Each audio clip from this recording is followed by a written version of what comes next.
All right, so this is part 2 of the saddle discussion I was having in the previous video. And this is the installation phase. So a couple of things I want to talk about first is saddles come with different types of rails. So these are more circular. Alloy rails are typically more circular, okay? Whereas, and so you can see that right there. Whereas carbon rails are typically more square. And some people call them oval, square, whatever. So when we were going to do this project, I asked the customer, because he rides a Trek, if there were different types of rails based on carbon or alloy. And so there were, and so he got those for me. So we're going to need a different rail for your saddle, or you're going to need a different rail for your saddle if you have an alloy rail saddle, titanium or steel or whatever they make that out of, or if you have an oval type of rail. You might need a different seat post or a different clamp for to attach it. And if you take a ovalized rail and use the round clamp, it doesn't sit properly and it's going to pinch it and it could crack it. So we don't want to do that, especially if you spend $250 on a carbon rail saddle. Right. Well, moving forward, when you replace your saddle, or maybe you're just doing a demo of a saddle, I strongly suggest that you work through a fitter. But heck, I know a lot of people like to do things on their own, and that's pretty much what this channel is about, is to help you understand how to do these things on your own. You need a measuring tape, centimeters, please. Everything on a bike is centimeters and millimeters. Inches, that's just dumb. Don't use inches and conversions. Just leave that alone. Get yourself a measuring tape with metric on it, okay? And it's more precise, so you want to do that. Get yourself a notebook. Any notebook will do. I love these old, I get these at the 99-cent store. I've got many of these filled from all the different either bike fits or just things I've done. So write these things down. Then of course you're going to need a torque wrench, especially if you're working with carbon rail saddles, carbon seat posts, carbon seat clamps. You want to make sure that you are not damaging anything on your bike. So let's move over to the bike and let me show you what we're going to do. So this particular saddle is going to come off because this one is my demo, and this here is a 5mm and this here is a 4mm. So what I do before I do anything is measure. I cannot tell you how important this is, especially if you spent several $100s on a bike fit. Okay, the saddle didn't work, so you want to try something else.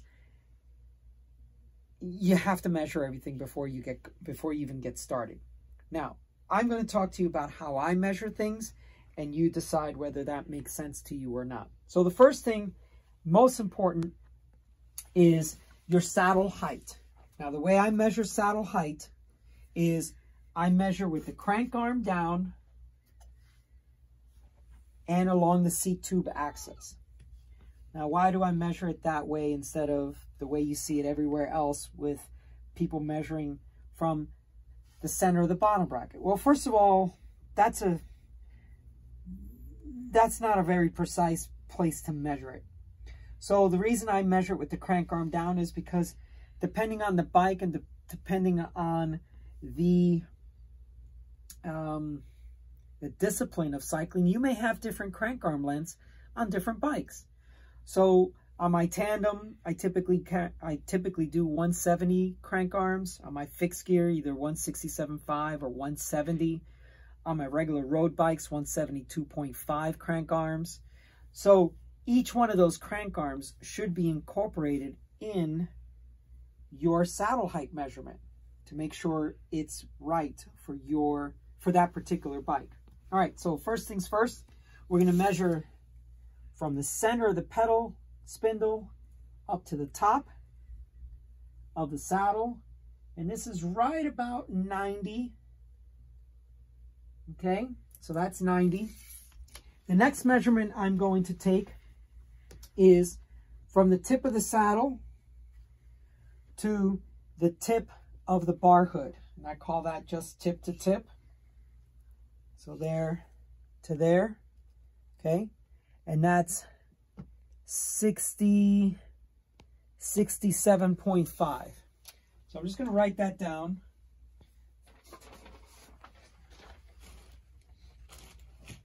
So 90 for the saddle height, and then 67.5. And then I also measure from the tip of the saddle to the center of the steer tube. And that's 43.2. Now I'm going to tell you why I measure both of those.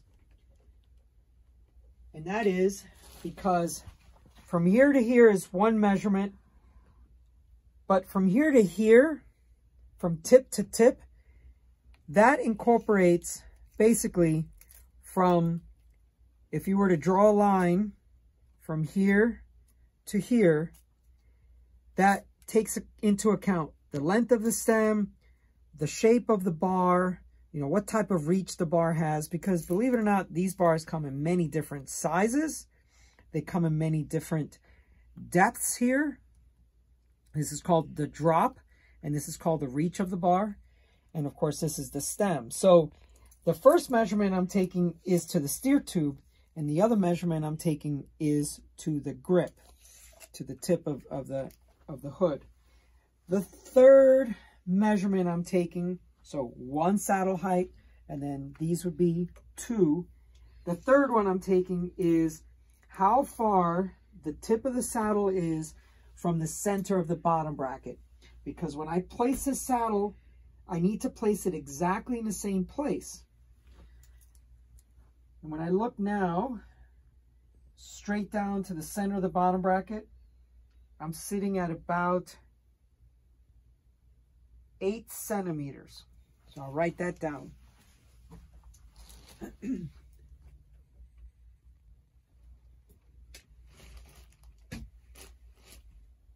Now, what we will do is we have to replace the saddle rails on that one.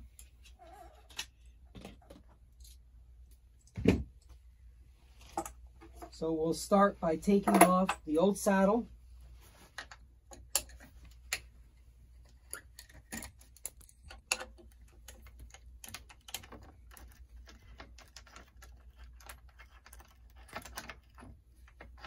Okay, there's the old saddle, it's off. Now, these rails are for alloy type saddles. So we're going to take these off.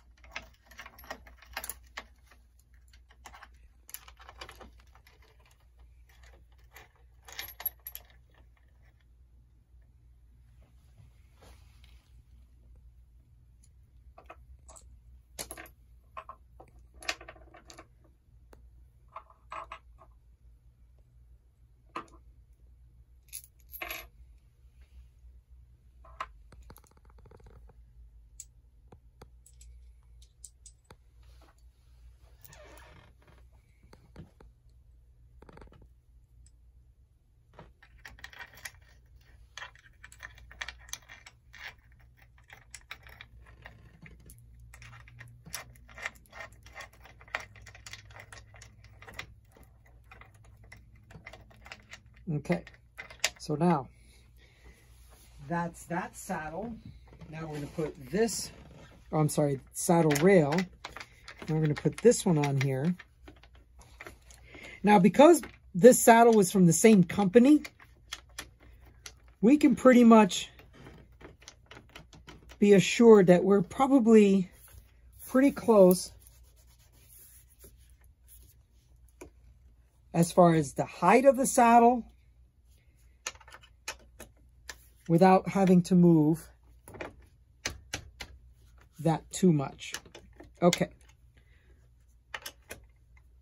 So that's a 16 Newton meter torque, and we've got about, I don't know, 5 or 6 at the most, maybe 7. So we're still able to move it around. So that means it's still fairly loose. So we want to take our first measurement of 90. And by the way, saddles have different height measurements from their rails to the top of the saddle. So sometimes you'll be switching saddles around, and this will be up nearly a centimeter or 2 taller than the saddle you're taking off. So you got to be careful with that. And that's why you measure, measure, and measure.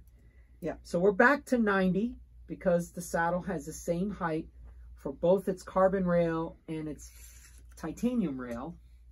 Now, we want to measure the 43.2, I think it was.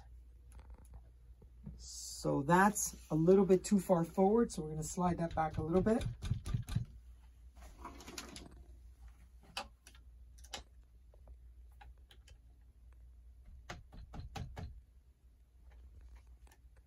That's probably too much, but we got to start somewhere. Yep, that's all the way to 44, so we got to go. Now, this gentleman's actually going to have to get a bike fit for me because I believe his saddle is too low to begin with. But we want to just make sure that we get this one back to where he can ride it. And then when he has enough time, we'll come back and do an actual bike fit for him. So that's 43.5, so we need to slide that a little bit more forward.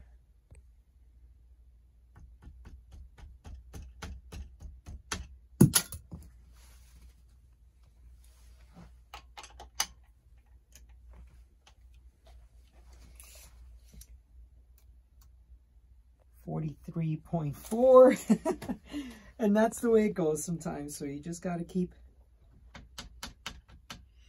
that should be about it.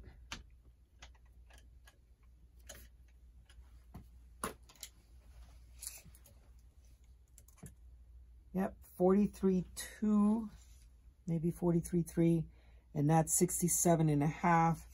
So if all works out, this should be also 8 centimeters behind the bottom bracket, which it is. Okay, so saddle height was 90. Tip to steer tube was 43.2. Tip to tip was 67.5. And then the setback behind the bottom bracket was 8 centimeters. So we've got the saddle back to where the customer had it. But as I mentioned before, I believe this saddle needs to go up. So I'm going to work with him at a later date, but we don't want to make too many changes. You know, new saddle and new saddle height and everything else all at one time. We want to gradually do these changes. So today we talked about the different types of saddles, of reliefs, depressions, cutouts. We talked about why I sell SQ Lab more than any other saddle combined. And then we also did an installation, and we took care to make sure that we had the correct saddle clamp rails, or saddle clamp for the rails of the saddle that we're putting on. So from an alloy saddle round to a 7x10 for a carbon rail saddle. If you thought this information was useful, entertaining, educational, whatever, please subscribe to the channel. I'd like to provide more of this content for you.